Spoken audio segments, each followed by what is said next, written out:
నమస్తే, welcome to our channel. నేను మీ అనిల్.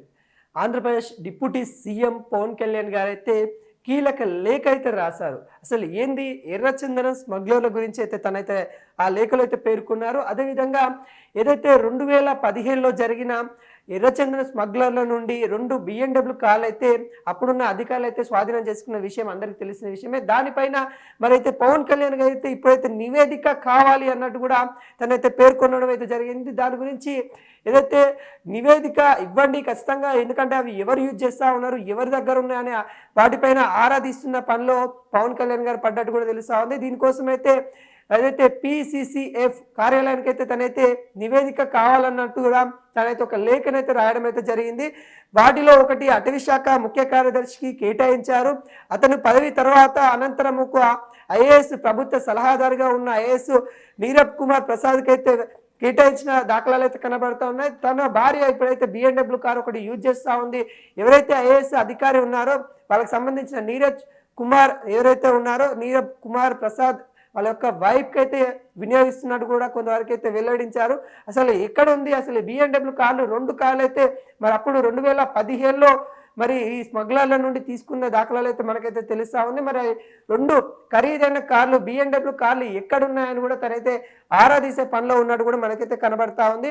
మరో కార్ అంటే ఒక కారేమో ఒక IAS వాళ్ళ భార్య వాడుతున్న అన్నట్టు కూడా ఆ నివేదికలు అయితే పేర్కొన్నారు. ఇంకొకటి ఏంటంటే మా అటవీ శాఖ మంత్రికి సంబంధించిన ప్రైవేట్ కార్యదర్శికి కేటాయించారు కదా, మరి ఇప్పుడు ఎక్కడ ఉంది? దాదాపుగా 2017లో ఈ కేసు అయితే వచ్చింది. మరి ఈ కేసు 2017 నుండి ఇప్పుడు ఎవరెవరు యూజ్ చేశారు, ఎందుకు మరి వాళ్ళ దగ్గరికి పంపించాల్సి వచ్చింది, మరి అప్పుడు దాంట్లో ఏమన్నా రాజకీయం ఉందనే కోణంలో మరి డిప్యూటీ సీఎం పవన్ కళ్యాణ్ గారు అయితే ఆరాధిస్తున్న నేపథ్యం అయితే కనబడతా ఉంది. 2 BMW కార్లు అంటే ఆంధ్రప్రదేశ్ అంటే గవర్నమెంట్ స్వాధీనం చేసుకుంది కాబట్టి ఎర్రచందనము సంబంధించిన స్మగ్లర్ల నుండి వాళ్ళు స్వాధీనం చేసుకున్నారు కాబట్టి అది గవర్నమెంట్కి సంబంధించిన ప్రాపర్టీ లెక్కనే చూస్తారు కాబట్టి ఎక్కడ ఉన్నాయి ఆ కార్లు అనే వాటిపైన ఆరాధించే పనిలో పవన్ కళ్యాణ్ గారు కూడా పడినట్టు కూడా తెలుస్తా ఉంది. ఏదైతే క్రైమ్ సంబంధించిన నెంబరు 414/2007 కేసులో ఎటువంటి ట్విస్టులు జరిగినాయి, అసలు ఏంటి, అసలు ఆ స్మగ్లర్లు చేసిన కేసులో ఎటువంటి ఏవైతే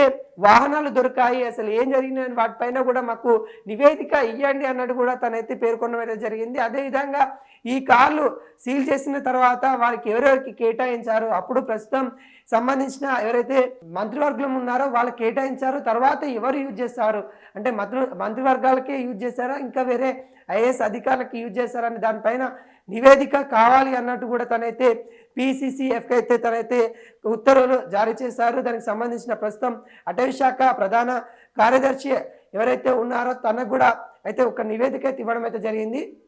మీరు ఎప్పటి నుండి ఈ BMW కార్ని యూజ్ చేశారు, మీ పదవి అనంతరము మరి ఎవరికి ఇచ్చారని దానిపైన అయితే అడగడం అయితే ఆరా తీయడం అయితే జరుగుతూ ఉంది. పవన్ కళ్యాణ్ గారు BMW కార్లను గురించి అయితే గవర్నమెంట్కి సంబంధించిన ప్రతి ప్రాపర్టీని మనం కాపాడుకోవాలి, ఎవరి దగ్గర కూడా అంటే వాళ్ళు యూజ్ అంటే గవర్నమెంట్కి సంబంధించిన ప్రాపర్టీ అవినీతిగా యూజ్ చేసుకోకూడదు అనే నేపథ్యంలో అవినీతి ఎక్కడున్నా కరప్షన్ చేయాలి అన్నట్టు కూడా పవన్ కళ్యాణ్ ఉన్నారు. ఈ నేపథ్యంలో అంటే ఈ ఏవైతే జరుగుతూ ఉన్నాయో ఈ సంబంధించిన గవర్నమెంట్కి సంబంధించిన ప్రాపర్టీస్ కానీ ఈ BMW కార్లు కానీ లేకుంటే ఆ రోజున 2017లో జరిగిన సంఘటన ఏదైతే ఉందో దానికి సంబంధించిన ఇంకేం దొరికాయనే దానిపైన ఆరాధిస్తున్న నేపథ్యం అయితే కనబడతా ఉన్నాయి.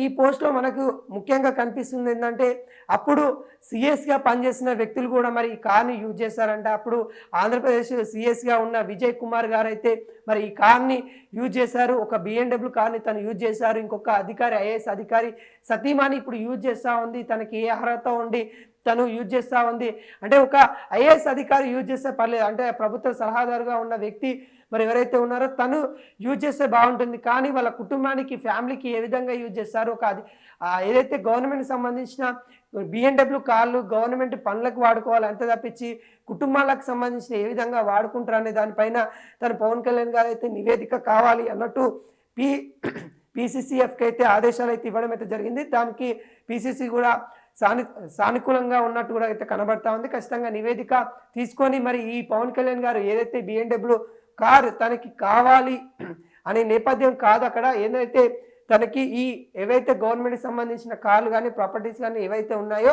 వాటిని రక్షించుకోవాలి, వాటిని ఎవరు యూజ్ చేస్తూ ఉన్నారు, ఎందుకు యూజ్ చేస్తూ ఉన్నారు అనే కోణంలో ప్రతి ఒక్కటి కూడా గవర్నమెంట్ దగ్గర నివేదిక ఉండాలనే నేపథ్యంలో పవన్ కళ్యాణ్ గారు ఆలోచిస్తున్న ఆలోచన అయితే మనకైతే కనబడతా ఉంది. అదేవిధంగా టయోటా ఇన్నోవా వాహనాలు అదే పరిస్థితి. అంటే ఈ బిఎండబ్ల్యూతోనే పాటు అప్పుడు గతంలో కూడా ఏవైతే తమిళనాడుకు సంబంధించిన స్మగ్లర్లు అంటే 2023లో జూలైలో జరిగిన స్మగ్లర్స్ ఎవరైతే ఉంటారో టయోటా కార్లను కూడా స్వాధీనం చేసుకున్నారు. అంటే ముఖ్యంగా ఎర్రచందనం సంబంధించి ఏదైతే స్మగ్లర్లు ఉన్నారో వాళ్ళ నుండి ఇటు బిఎండబ్ల్యూ కార్లు, టయోటా కార్లు ఇవైతే వాళ్ళైతే స్వాధీనం చేసుకున్నారు. ఇవి ఎక్కడ ఉన్నాయి, నిజంగానే మరి ఎవరన్నా వాళ్ళకి సంబంధించిన సొంత పనుల కోసం వాడుతూ ఉన్నారా, లేకుంటే గవర్నమెంట్కి సంబంధించిన అధికారులు వాడుతూ ఉన్నారా, లేకుంటే ఏది దాన్ని అమ్మకానికి ఇట్లా ఏమైనా పెట్టారా అన్న దానిపైన నివేదిక కావాలన్నట్టు కూడా పవన్ కళ్యాణ్ గారు అయితే ఆదేశాలు ఇచ్చారు. ఈ ఆదేశాల మేరకైతే మరి అటవీ శాఖకు సంబంధించిన ప్రైవేటు కార్యదర్శి ఒక కారును కూడా యూజ్ చేస్తున్న సందర్భం అయితే కనబడతా ఉన్నాయి. అంటే ఒక 2 కార్లు ఏవైతే ఉన్నాయో దాంట్లో ఒక ఐఏఎస్ అధికారి వాళ్ళ వైఫ్ యూజ్ చేస్తూ ఉంది, ఇంకొకటి ప్రధాన కార్యదర్శిగా ఉన్న వ్యక్తి కూడా అటవీ శాఖ ప్రధాన కార్యదర్శిగా ఉన్న వ్యక్తి ప్రైవేటు వ్యక్తి కూడా మరి ఇంకొక కారు యూజ్ చేస్తూ ఉన్నారు అనేది కూడా క్లియర్ కట్గా ఆ లేఖలు అయితే తనైతే పేర్కొనడం అయితే జరిగింది. అంటే ఒక ఐఏఎస్ వైఫ్ ఏ విధంగా యూజ్ చేస్తుంది, ఇంకొక ప్రైవేట్కి సంబంధించిన అధికారి ఏ విధంగా యూజ్ చేస్తారు, టయోటా కార్ ఎక్కడ ఉంది అని తను ప్రశ్నించిన దాఖలాలు కనబడతా ఉన్నాయి. ఏవైతే గవర్నమెంట్కి సంబంధించిన వెహికల్స్ ఏవైతే ఉంటాయో వాటిని మంత్రుల కన్నా కేటాయించాలి. ఇప్పుడు మంత్రులకు సంబంధించిన కేటాయించాల్సిన వాహనాలు తక్కువ ఉండడము, మరి మంత్రివర్గాలకి ఖచ్చితంగా గవర్నమెంట్కి సంబంధించిన వెహికల్స్ అలాట్మెంట్ ఉంటుంది కాబట్టి అలాట్మెంట్లో చేయడానికి ఈ టయోటా బిఎండబ్ల్యూ కార్లు మనకి యూజ్ అవుతాయి కదా, ఎందుకు ఒక ఐఏఎస్ వాళ్ళ వైఫ్కి ఎందుకు ఇస్తూ ఉన్నారు, ఒక ప్రైవేట్కి సంబంధించిన వ్యక్తి దగ్గర ఎందుకు ఉంచుతూ ఉన్నారు, ఖచ్చితంగా ఈ వీటిపైన నివేదిక ఇవ్వాలి. ఖచ్చితంగా ఈ నివేదిక ఇచ్చిన తర్వాత మరి అవి కేటాయించే దాంట్లో కూడా గవర్నమెంట్ చొరవ తీసుకోవాలనే నేపథ్యం అయితే పవన్ కళ్యాణ్ గారు అయితే ఆరాధిస్తూ ఉన్నారు. దీనిపైన అయితే పిఎస్ఎస్ఎఫ్ వాళ్ళకైతే మరి కొంత ఆదేశాలు ఇచ్చిన దాఖలాలు అయితే కనబడుతుంది. దీని మీద కూడా సానుకూలంగా స్పందించారు. ఖచ్చితంగా 2 రోజులలో ఖచ్చితంగా మీకు నివేదిక ఇస్తాము అనే నేపథ్యం అయితే కనబడతా ఉంది.